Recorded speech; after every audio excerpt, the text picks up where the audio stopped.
Then we ambush them and finish them. If we get them, we don't spare them. Apotala anajerakang. Apotu India nga tomoni ngari. Apotu kide unoi. Ulu chada da bu atometar. These guns we are destroying, their source is Sudan. And we must work out a system where these arms are not moving either side. The military have gone on killing anybody. You know, it's not selective. Ipi boreni nyaro no la toma wanin Karimojong atom nyinara ye mulgudu tiye iyong mere jetan.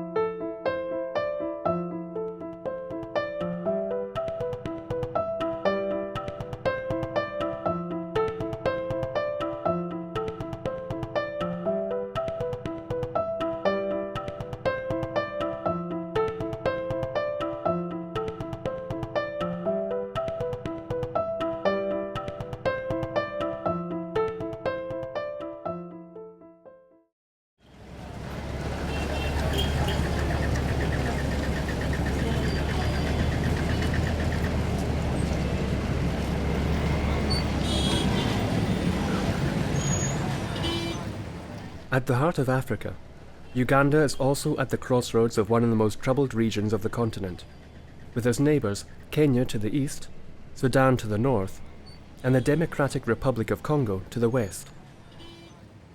While the rest of the country has been torn apart by decades of civil war, the capital city is now bursting with economic life. People from all over the country have moved in, turning Kampala into a metropolis of more than 3 million.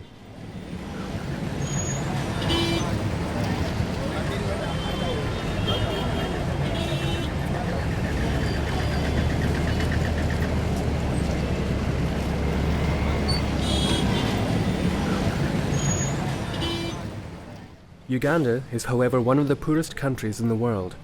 Some regions have remained especially isolated from economic development. The most remote and secluded is undoubtedly Karamoja. The rest of the country either ignores it or stigmatizes it as backward. Ever since colonial times, the state has been absent, and the many tribes living there have had little contact with the exterior world.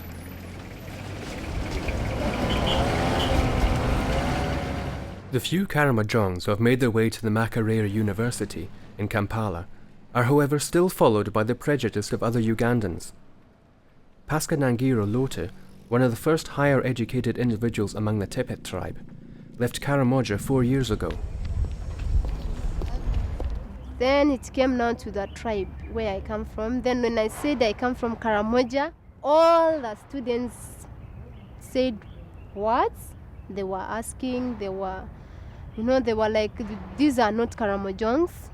Karamojongs have tails because they believe they have tails. So they could not believe I'm a Karamojong. They were like, are you a Karamojong? I said yes. So some of them, they were like, they fear the harsh climate. They fear raiders. They fear the shootings on the road. So they fear. They said also they fear that they will put them, that they remove, when you're going to Karamoja, you remove your clothes and go naked. So they said, they were asking me questions, do they reach that there's where a place you reach, you remove the clothes, then you put hang on the tree, then you enter now to Karamoja naked. Delaying means decay. You are delaying us. Most of the people of Karamoja have never travelled to Kampala. For young Abura, who had to undergo an operation at the hospital some weeks before, the discovery of the capital city of Uganda is a culture shock.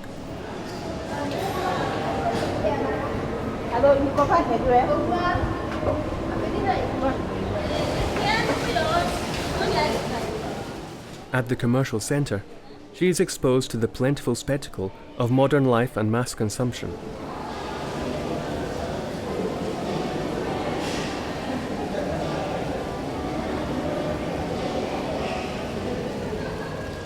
Abura is a cousin of Pasca, who is hosting her in the family house near Kampala. Just as she usually does in her village, she performs here too some everyday housework to help out.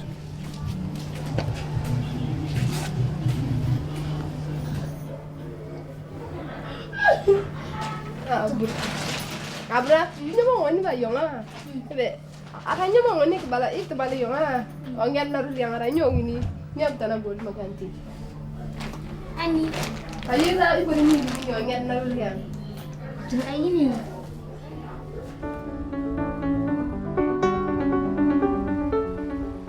We are leaving Kampala now and follow Abura as she is ready to return to her village, accompanied by Pasca.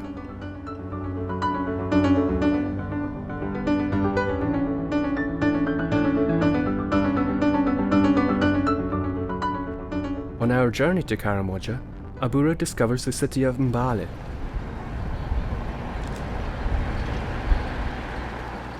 Halfway to Karamoja, Mbale is a large city to where some Karimojong are migrating. Abura is surprised to find Karamojongs living and begging in the streets of that city. She and Pasca start a conversation with a group of street girls. The discussion soon turns to the reasons why these people came here, far from their homes. A woman from a place called Arir highlights the problems of insecurity in Karamoja.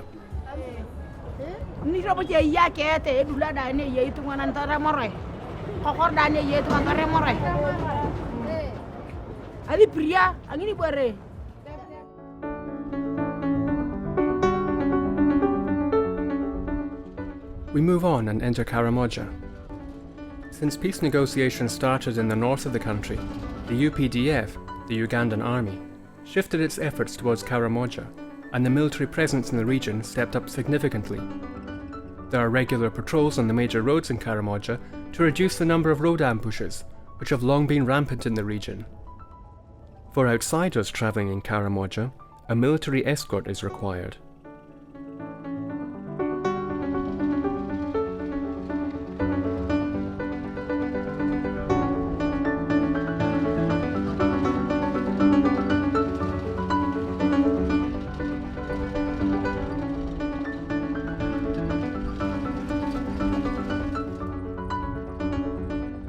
Locholi, Abura's village, is located near the city of Matani. Abura's arrival is anxiously awaited, especially among the children.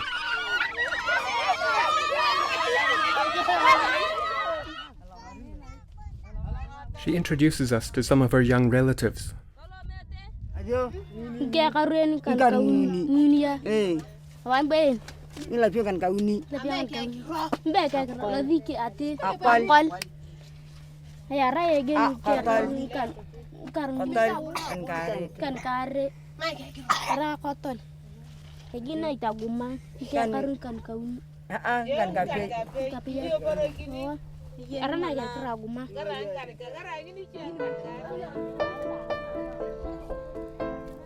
Villagers show us children suffering from malnutrition. This child is 9, but he looks like 6.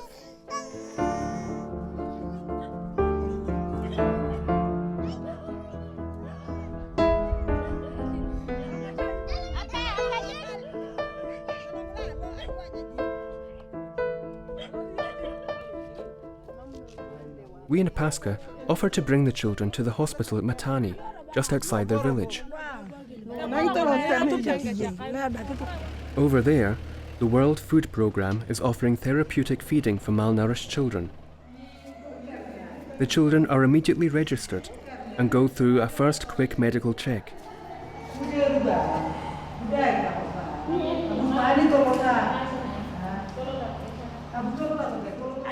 Families are often prevented from bringing their children to the hospital for this program because of the costs of medical treatments.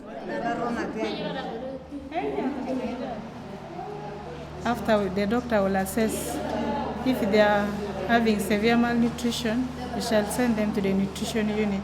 Then from there again, they will reassess again from there. either to put on supplementary feeding or therapeutic feeding. That's the procedure we are doing from here. And is it something that is proposed for free to the families, or do they have to pay anything? No, there's no need to pay if they are malnourished. If they have another underlying sickness, like maybe malaria, they're having diarrhea, that one, another treatment will be given. Then that's the time you have to pay something for the treatment. Pasca left her cousin with her family and moves on to the village of her relatives near the city of Moroto.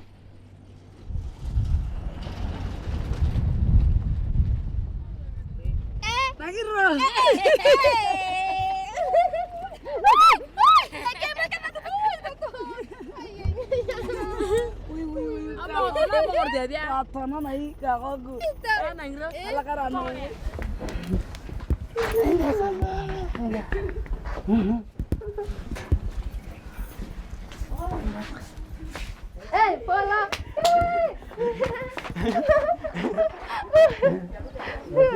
I will do. It's my namesake. After a warm welcome from her family, Pasca receives the blessings of the elders.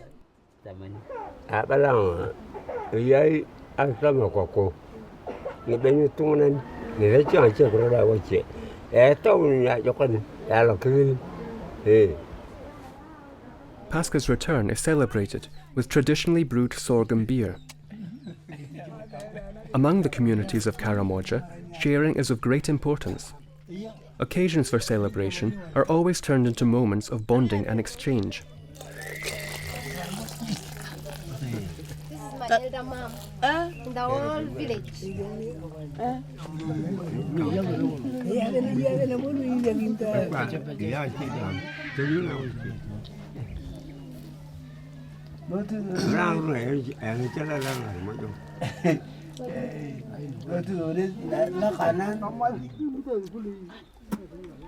Even though Pasca is a modern young woman, she still feels strongly connected to her Tepet identity, and she intends to work for the benefit of her tribe in the future. The women now perform a traditional dance for Pasca's return.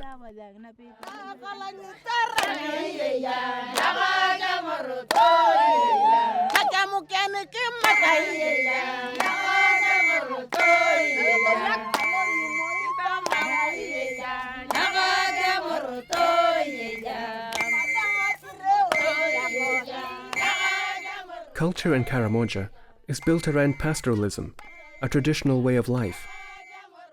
Daniel Kandagor, a pastoralist activist, explains to us the meaning of this term. They are the ones who keep on moving, even for many days, looking for grass. But transhumance is generally for the pastoralists who actually move seasonally. Probably to the higher, when there is rain, they move down to the valley. When the rains are lower, they go uphill looking for pasture.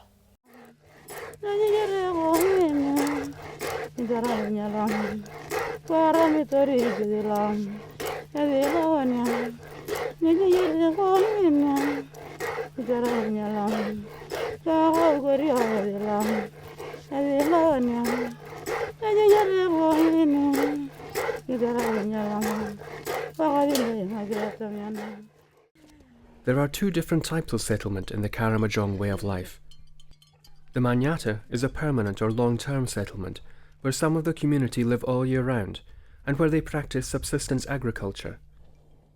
During the dry season, men accompanied by young boys and weaker members of the family move into another type of settlement called the kraal. It is a mobile camp constructed around the cattle.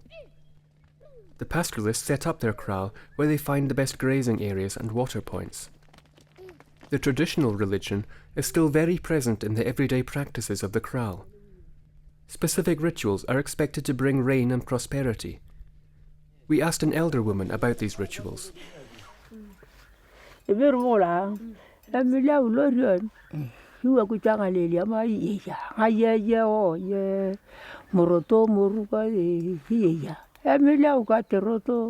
Kua kuchanga leli ama oyo. Haya oye. Roria ni moruka de iyo. Erobo la unakru. Atuma karonga atomu ni are dan. Ajorecha.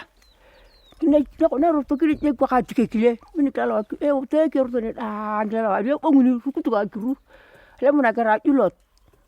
Ne betara. Hai na kru bangna ngolol ni ko ne talo se mangilira. Tara na neni. Kupai ne rumor to nyono na ite ki na neni na ite una te na uyo una kru. Ero.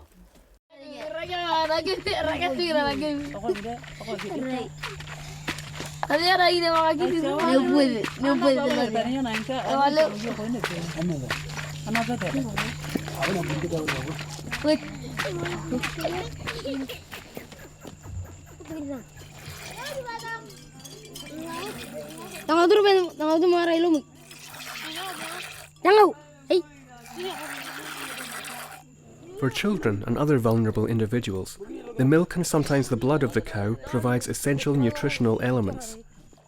This is why the kraal is crucial for the well-being of the community.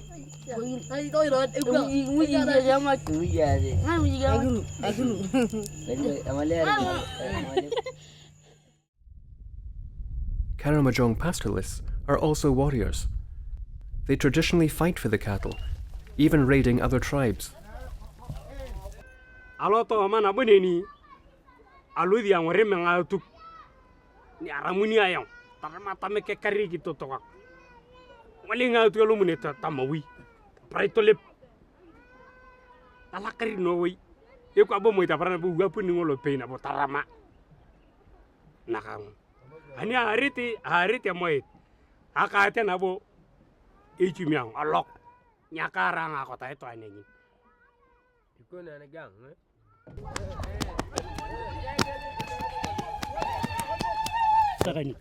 The ceremony of the bull sacrifice may be performed at several special occasions in the community's life, like weddings and initiations. But it also takes place before or after a traditional cattle raid.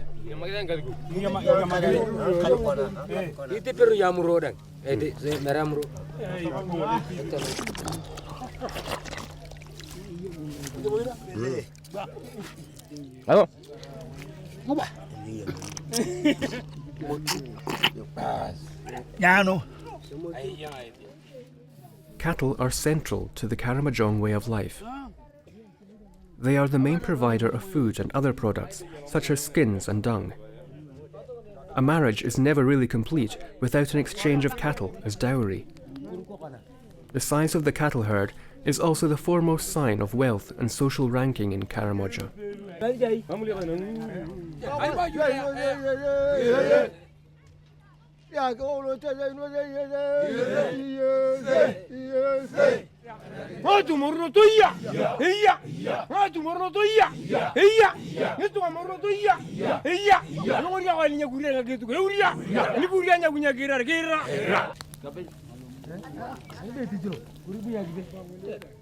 But the conflicts around cattle have greatly changed in recent decades because of the massive introduction of semi-automatic weapons in the late 1970s.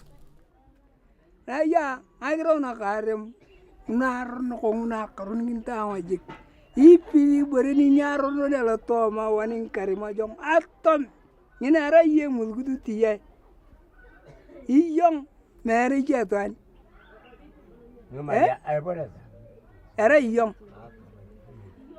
Carrying the you wearing ya, you were eating Karimojong, a joke. It's young like Ronnie. A few weeks after the fall of the regime of Idi Amin in 1979, the military barracks in Maroto were left unattended and then looted by some local tribes. This event literally triggered an arms race among the tribes and the appearance of a new type of cattle raiding, oriented towards immediate commercial gains and centred around the AK-47. The government of Uganda has deployed its efforts to put an end to this vicious cycle. The conditions for disarmament campaigns have always been difficult, given the locals' resistance.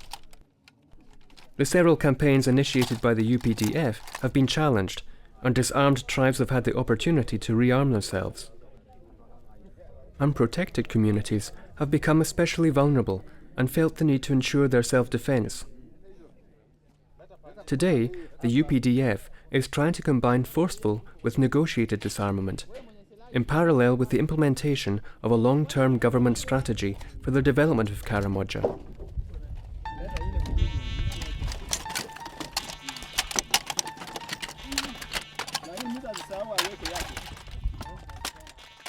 The UPDF Division Commander Patrick Kangahiro, speaking before an assembly in Nablatook for burning of confiscated weapons, expresses the government's resolution to conclude the disarmament operations. But now, this government, the NRM government, even before coming into the power, when the president was still struggling excuse me, to liberate this country, so did that. Karamoja, bring me some water. Karamoja should be free from guns. But since 2006 up to now, we have said now this program of Karamoja must be accomplished. Of disarming, the disarmament exercise must be accomplished.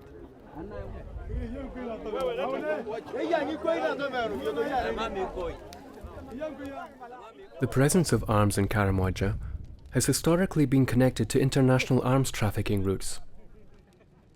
Before reaching the remote African bush, these guns have all, in the past decades, followed trade routes from producing countries in the Northern Hemisphere to their final destinations in conflict-prone areas across Africa. Top officials from the affected countries are now actively cooperating to have a better grip on security at their borders. The Minister of State for Karamoja, Aston Kajara, is directly engaged in implementing a new joint strategy for border control. I told the Sudanese leaders whom we had there, including a Minister of State for Communications, I said, these guns we are destroying, their source is Sudan. And we must work out a system where these arms are not moving either side. But of course, these are also issues of the IGAD, as you know, and issues of the East African community. At regional level, we are handling it at that level, so that the small arms trafficking is controlled, so that there are no arms trafficking on either side of the borders. In the past decades, cattle raiding has also spread across the border areas between Karamoja and other regions of Uganda. Especially in Tezo, intensified raids by tribes from Karamoja started simultaneously with the introduction of the AK-47 in the late 1970s. That phenomenon marked a significant shift in the nature of raiding and transformed the relationships between the tribes. Past economic exchanges were then interrupted. Since then, the humanitarian impact for populations living in Tezo has been disastrous.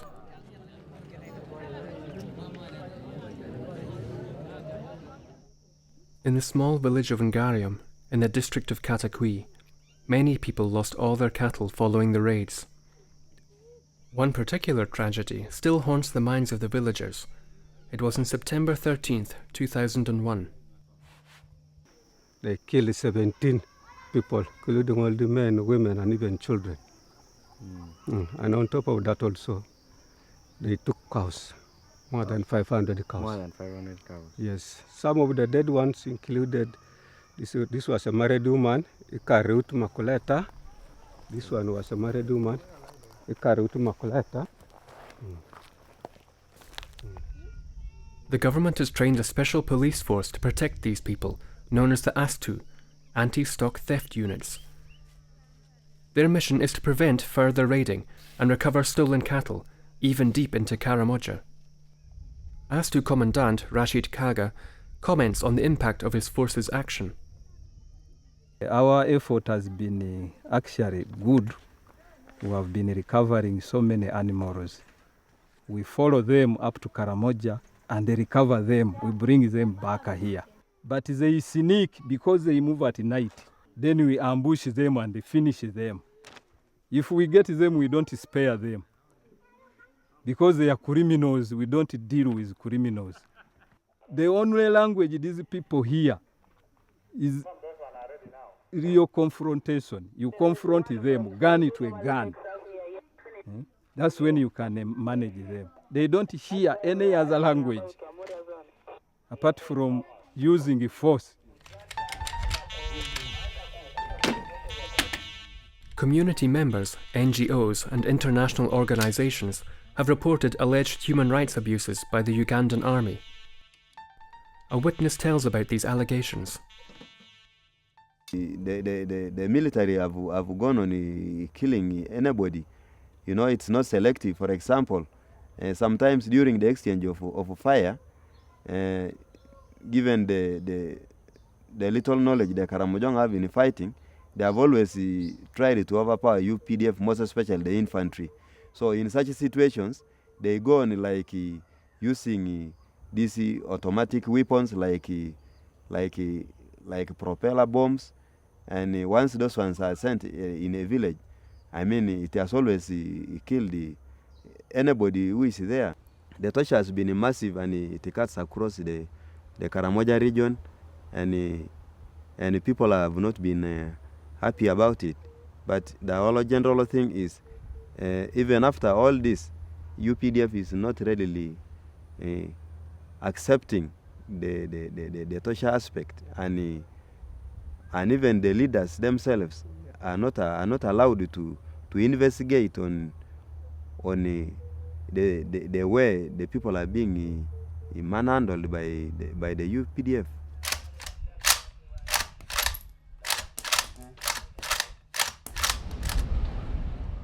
Back in Kampala, we asked Achia Remigio, a member of parliament for Karamoja, how he engages with all parties to address these concerns.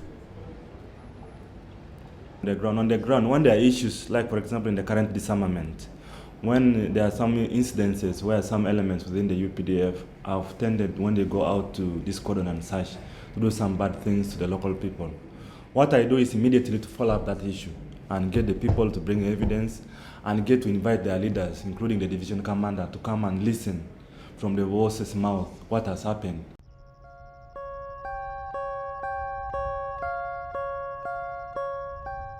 If some new reports have stressed recent progress, with a reduction of raiding and of abuses, this may only be a short-term trend.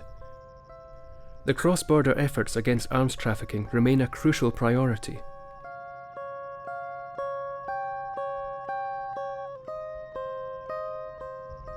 The women and children of Karamoja are the first victims of the violence. The worst affected have no more access to food. Unsurprisingly, many are compelled to migrate to big cities like Kampala, hoping for a better life. This young girl from Karamoja, begging in the streets of Kampala, recalls why she had to leave her home.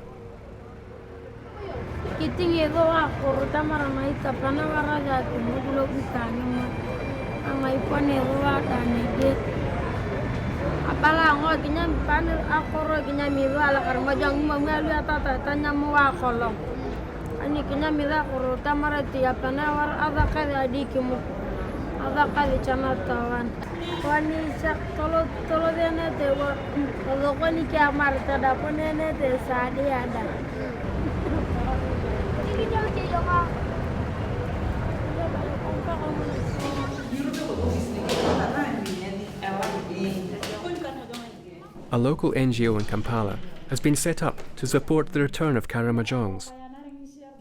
Its manager, Grace, introduces us to Sabina, who spent years in the slums of Kampala before returning to Karamoja with her children. So I met this lady on the streets in a very critical condition. She had just given birth to triplets, and she had nothing to cover the triplets with. She had one bed sheet that she had to cover herself with in the night, as well as the triplets. So I cried and she cried. They come with the aim of trying to make a survival, but they find instead, it's ironical, but instead what they find is more problems. So the women are raped on the streets, they have nothing to eat, they end up begging for food to help the small children, the young ones, and they have no medical help, so it's a big problem. Behind one of the crowded neighbourhoods of Kampala lies the slum of Kisenyi, home to the homeless Karamojongs. Sabina was living here some years ago.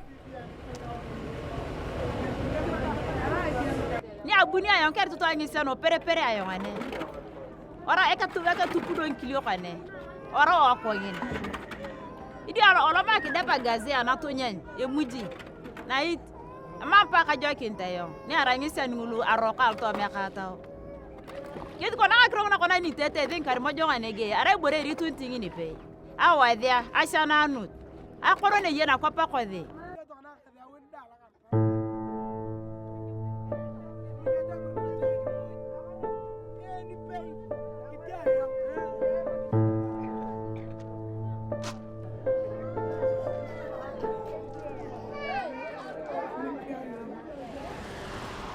The Minister of State for Karamoja is well aware of this situation.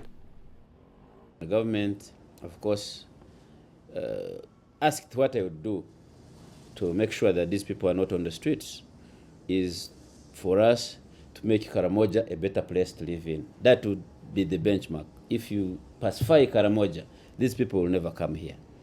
If there is food production, if you have mitigation to the environment, if you have established law and order, if you have got rid of the gun, these people will not come to the streets.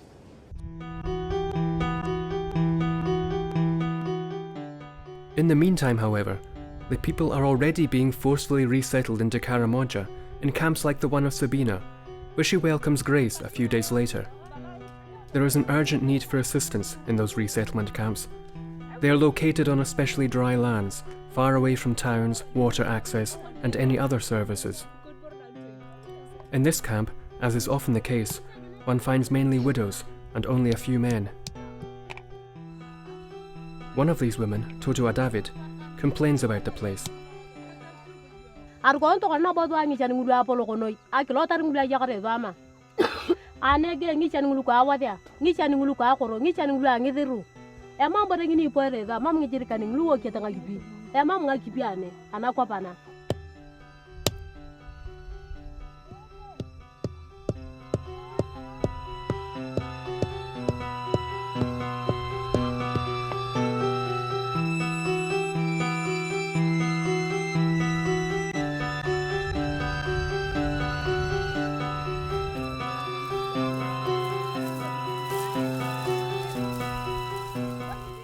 Despite hardships, Sabina has been continuing to struggle for her own and her children's survival.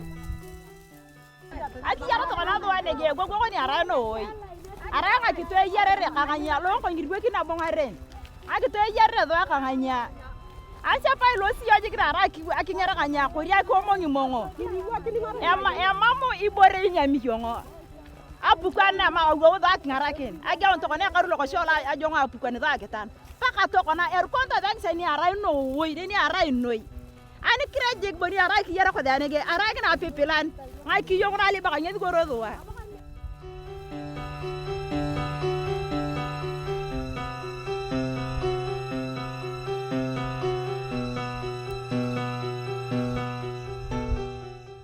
Sabina has to walk many kilometers to reach the closest borehole with her daughters. Sabina's daughters are in primary school, but she cannot afford the cost of giving them any further education. How will young generations make it through in these harsh conditions? Who will support them?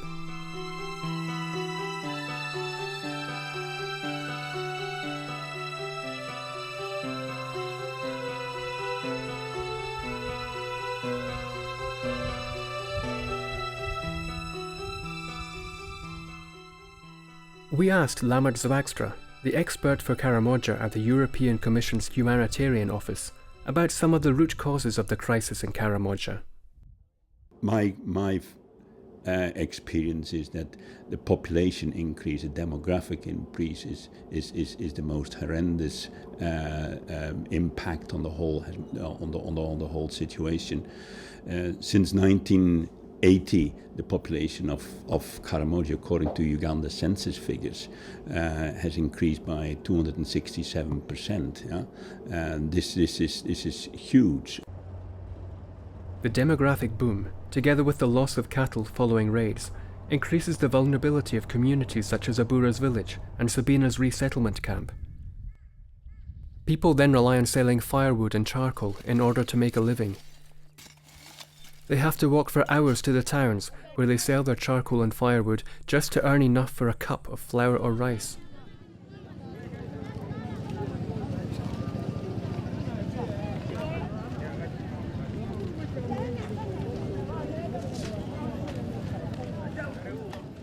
What's more, the cutting of trees and overexploitation of natural resources are leading to deforestation and accelerating environmental degradation. Jonathan Davis, coordinator of the World Initiative for Sustainable Pastoralism, dispels some of the common myths about these issues. Desertification is very often blamed on mismanagement by pastoralists, the famous so-called tragedy of the commons. Well, the reality is that when you see this kind of desertification, it's the result of policies or so-called development that has undermined pastoralism, particularly restricted the mobility, weakened the institutions that pastoralists have for managing their land and their resources effectively. So what our program is about, the work we do, is about getting people to recognize that mobile pastoralism is a very viable form of production, a very viable livelihood. The Member of Parliament, Achia Remigio, explains more about another related issue endangering pastoral commons. Because as of December last year, 2007, there are already about 21 individuals and companies. There are 21 individuals and companies that have acquired land exclusive land ownership rights on customary land in Karamoja. You know, Karamoja land is customarily owned, and we have discovered that there are some individuals who are trying to take advantage of the existing gaps in law, and they want to acquire land, actually rob pastoralists who are not even aware of their land.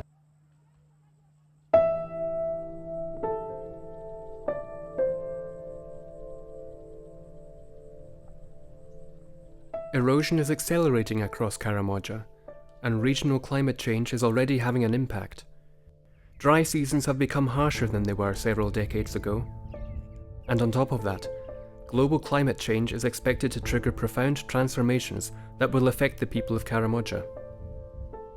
Meteorologist Christopher Luder, from the University of Nairobi, is working together with the Climate Prediction Center of the IGAD, the East African organization in charge of development issues.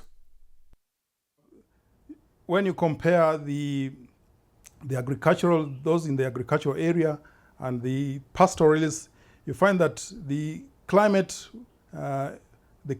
within the agricultural area is not so much, the impact is not as much as the impact of these changes in the arid and semi-arid area.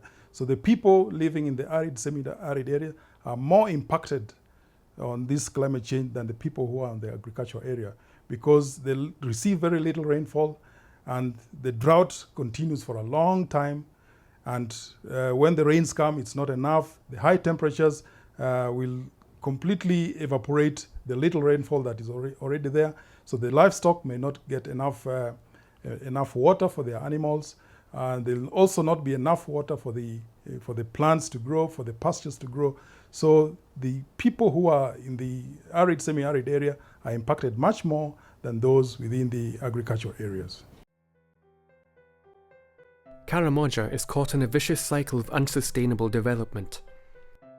The transformation of cattle raiding with modern semi-automatic weapons has brought forth a level of conflict seriously affecting the communities.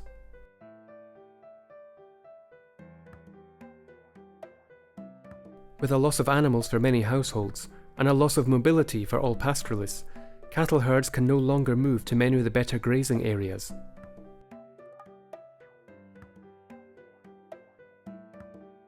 While the loss of mobility leads to overgrazing in the available lands, the overall loss of cattle herds leaves the people affected with no other choice than cutting trees in order to sell firewood or charcoal.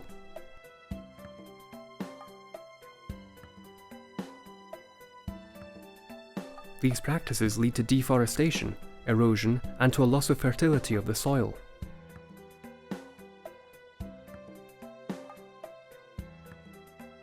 As a consequence, both harvests and livestock are jeopardized, and the communities are further marginalized and impoverished. This in turn increases the pressure to cut more trees and overexploit the natural resources.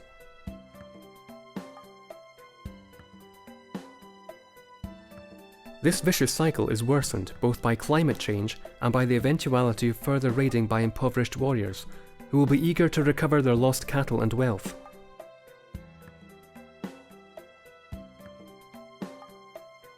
Another vicious cycle runs parallel to the first. Some especially marginalized people migrate to urban centers like Kampala or Mbale.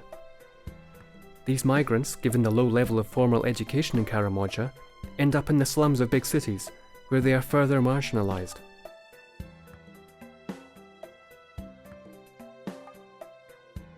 Soon after, the authorities decide to resettle these homeless people in Karamoja, installing them in village-like camps, where the cycle of marginalization and environmental destruction continues.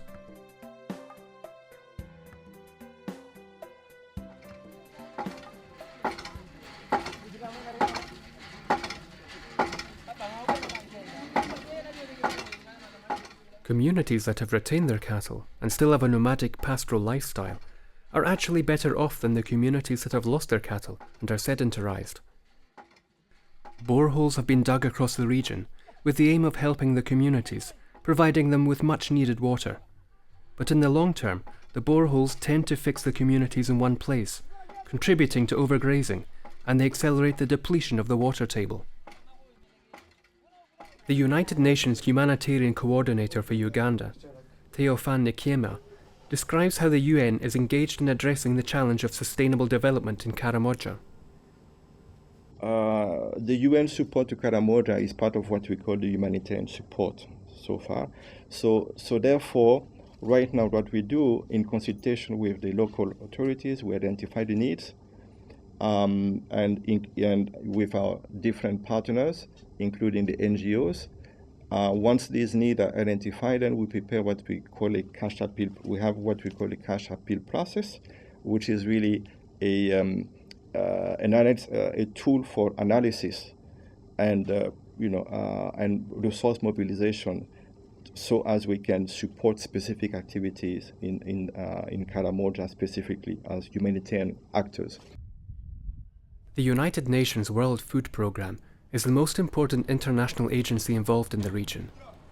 It distributes food to more than 600,000 people, almost 2/3 of the population of Karamoja.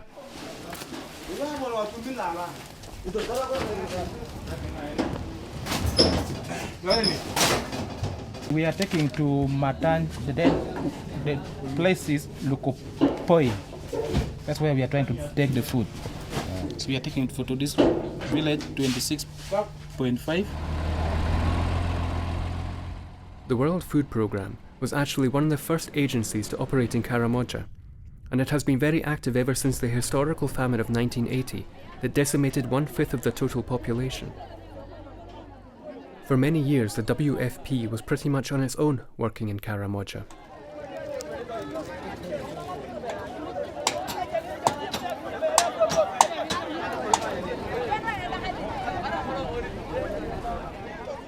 Still today, only a handful of NGOs are providing support to the region. But the tide is turning, as several UN agencies have recently opened offices in the city of Moroto, at the heart of Karamoja. A few years ago, Moroto was still a small town. With its rapid transformation into a modern urban centre came many negative side effects. Urban poverty, environmental degradation, and the destabilization of social structures go hand in hand with more sedentarized lifestyles. These challenges may be further weakening the people's capacity to settle conflicts and live in peaceful coexistence. Conflict resolution is at the heart of the European Union's vision for cooperation with Uganda, as expressed by the Ambassador Vincent de Fischer, head of delegation of the European Commission to the Republic of Uganda. I think when we see what's happening in Kenya, the message in the year of intercultural dialogue is precisely that you have to take advantage of your diversity to build your unity. And we try to influence the government. We are going to take this year an initiative which is the cross-border dialogue. The conflict, the root cause of the conflict in Karamoja has also its roots in the region and not only in Karamoja. We would like to have a dialogue across the border between South Sudan, northern Kenya, and to see Uganda leading this dialogue, this political dialogue, because it's important that we can stabilize the whole region, not only the Karamoja. And it's important that this pastoralism approach is understood first. And I think that we have to learn, the African patient, and address these things maybe at a slower pace that we would like to, but I think it's important to be persistent and to continue the dialogue.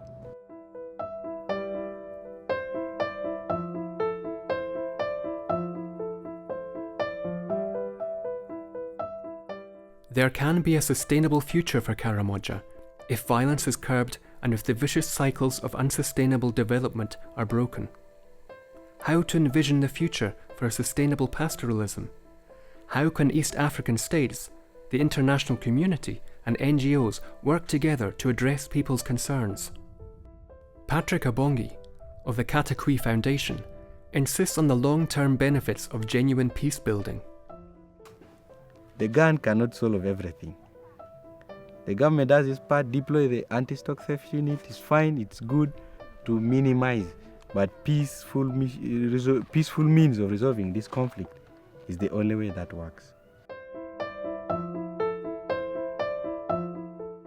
In our journey across Karamoja, we met a young man named Lopeta, who used to raid cows with his AK-47 some years ago.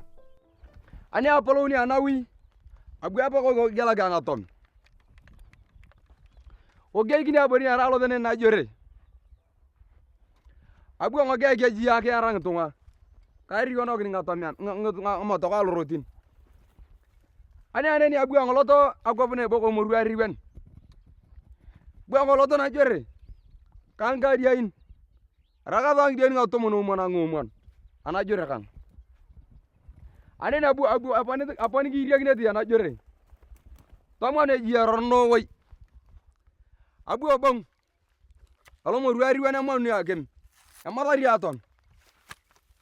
Damar nere borin. Obu ang oziom, paka tokona arau tokona kayawin, inyaka tokona borin, inyaka na bukan. Tokona ini kaya borin areji, kaya karuang atau menajik. Kaya karuang ajik, nyaka ria na bukan. Nyari ngacamit ajik. Nyari ngacamit. Dia tokona erga borin ngetunga. Apa na lem goridang? Emal peyari. Akwal dang, emal peyari. Lotiang dang, emal peyari. Apa la peygira dang, emal peyari. Ajino dang, emal peyari. Lotiang dang, emal peyari. My people never me. Long time ago, I was a raider. Nowadays I am a peacemaker. I am teaching people about peace. In Karamoja, all my people accept the peace. All my warriors accept the peace. Me will better navigate dance all. O Kilamutu nabenda me. Yogadia nabenda me. Jose Camilo nabenda me. Bobby Winey nabenda me. Emperor Lando nabenda me. My people nabenda me. My NGOs nabenda me. Long time ago, I was a raider. Nowadays, I am a peacemaker. I am teaching people about peace in Karamoja. Oh my.